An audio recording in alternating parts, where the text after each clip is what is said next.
সান সেবাস্তিয়ানের সৌন্দর্য শনিবার রাতে বেড়ে যায় কয়েক গুণ। এমনিতেই বাস্ক অঞ্চলের এই শহর বেশ সুন্দর, তবে এমন বাঁধভাঙা উদযাপন সে সৌন্দর্যে যোগ করে বাড়তি রং। উন্মাদে উদযাপনের কারণটাও যৌক্তিক। ফেভারিট আতলেটিকো মাদ্রিদকে হারিয়ে ছোট্ট ক্লাবটার ক্যাবিনেটে উঠল আরও একটি শিরোপা। আতলেটিকো বলেই হয়তো এমন অর্জনের গুরুত্ব বেড়েছে।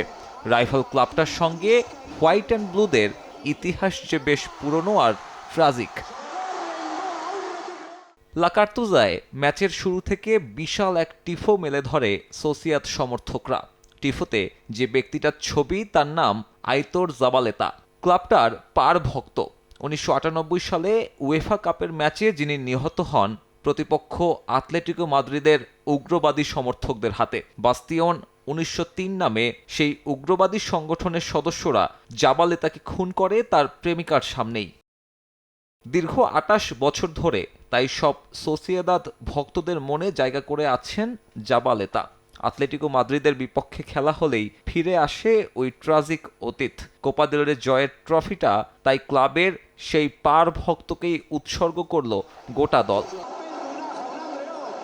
সেবাস্তিয়ানে উৎসবের মাত্রা বাড়বে রোববারের ট্রফি প্যারেডে। দেয়া হবে বীরোচিত সংবর্ধনা। এর আগেও ৩ বার কোপা দেল রে জিতেছে সোসিয়েদাদ, তবে শেষবারেরটায় বাধা ছিল করোনার। বদ্ধ ঘরে উদযাপনের সে ঘাটতি এবার পুষিয়ে নিচ্ছে স্প্যানিশ ক্লাবটা। সাব্বির মিথুন, সময় সংবাদ।